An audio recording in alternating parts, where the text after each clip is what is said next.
Lindsay.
Good evening, my name is David Burrows. I am the band division representative for District 8. Welcome to tonight's concert. You need to know that a festival of this size starts planning today for next year. Directors are involved in music selection, contacting conductors, making sure we get the facilities and all those things, along with one of the most important jobs. It's really an unsung hero job. The person doesn't get much exposure, but I'm going to expose him today. Mr. Mike McCoy is our audition chair. Please give him a round of applause.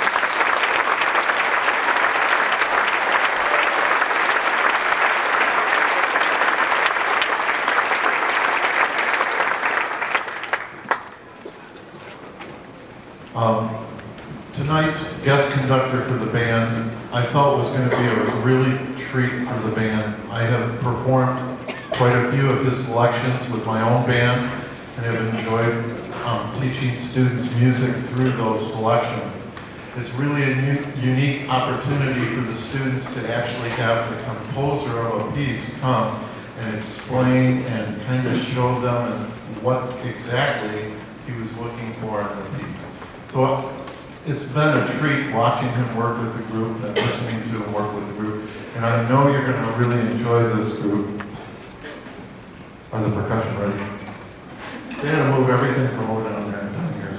So, no, but honestly, it's been a really great day, and he's did a great job with the students, and I think you're really going to enjoy tonight's performance. I present to you Mr. Robert Sheldon and the ILMEA District 8 Senior Band.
Thank you. The klaxon actually is missing a part tonight.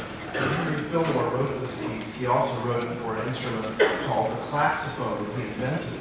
And it was written for an automobile show in Cincinnati, so he invented this instrument that played pitches from different car horns. And I think you can all be very glad we were unable to get it. The next piece, the district had asked if I would do one of my pieces here tonight, which was very nice of them. And the piece is actually one that is based on some 18th century Irish folk ballads. I thought you might enjoy the piece better if you really knew the poems that go with the piece. So the first movement is entitled Wallingford Legend, which is of a bold major tale I'll relate, who possessed a fine house and a charming estate, who, when possible, always his pleasure would take from morning till night in a boat on his lake. So a steam launch he bought from a neighboring pier and learned how to start her, to stoke, and to steer. But part of the craft he omitted to learn, how to ease her and stop her and back her stern. Well, one lovely spring morn from their moorings they cast, the furnace light and steam in full blast. As they cruised the lake, oh, what pleasure was theirs, what congratulations, what swagger and what airs. Evening's come, said the major, let's home for the night. I'll pick up the mooring and make her all right, whilst you, my gay stoker, your wages to earn, just ease her and stop her and back her stern. Do what? Asked the stoker. Why, stop her, of course. Faith, it's easier to stop with a runaway horse, just try it yourself. The field officer swore, but that was no use, they were nearly on shore. He swore at himself, at the boat and the crew, he cursed at the funnel, the boiler and screw, but in vain he was forced from his moorings to turn, shouting, ease her and stop her and back her astern. It was clear that on shore they that night would not dine. So they drank up the brandy, the whiskey, and wine. They finished the stew and demolished the cake as they steamed at full speed all the night round the lake. Weeks passed, and with terror and famine oppressed, one by one that ill-fated crew sank to rest. And grim death seized the major before he could learn how to ease her and stop her and back her stern. And still round the lake their wild course they pursued, whilst the ghost of the major still swears at the crew, and the ghosts of the crew still reply in this mode, just ease her and stop her yourself and be blowed. Here's the moral, Prince. Whenever you're afloat, don't use haughty words to the crew on your boat, and ere starting, oh, make this your deepest concern. Learn to ease her and stop her and back her stern.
Draw the gun, beware of late shooting at setting sun.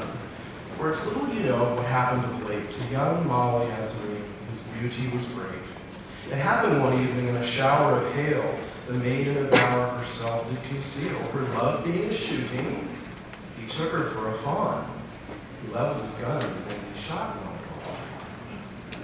And when he came to her and found it was she, his limbs grew feeble, his eyes could not see. His heart was broken with sorrow and grief, and his eyes up to heaven implored for relief. He ran to his uncle with the gun in his hand, saying, "Uncle, dear uncle, I'm not able to stand. I shot my own true love, alas, undone, while she was in the shade by the setting of the sun. I rubbed her fair temples and found she was dead, and a fountain of tears for my darling I shed.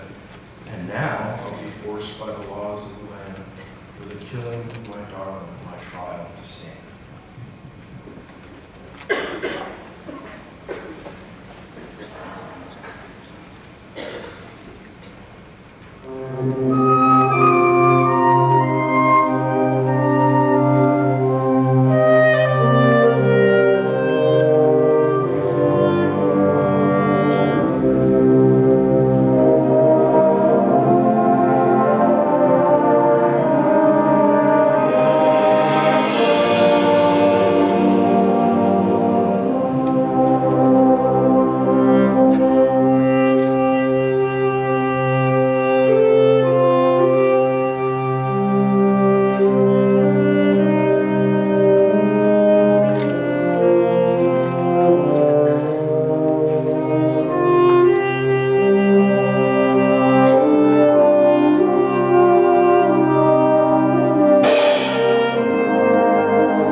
right old man down by Killigrew Gray had a scolding old wife for the most of his day, with a right full-a-dole, pretty full-o, full-a-dole, da-dole, da-day.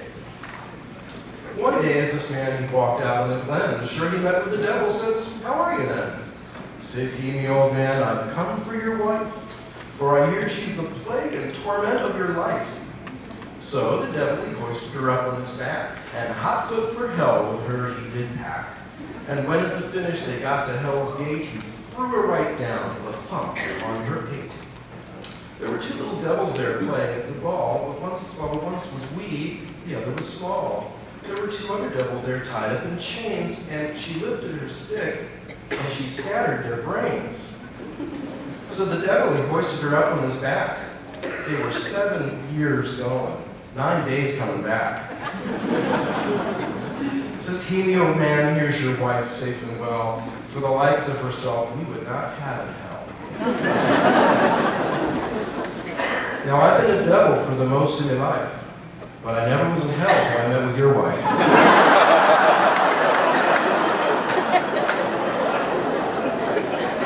So, it's true that the woman is worse than the men, rightful, titty-fillet. It's true that the woman is worse than the men. When they go down to hell, they're thrown out again. For the rightful and old titty-fillet,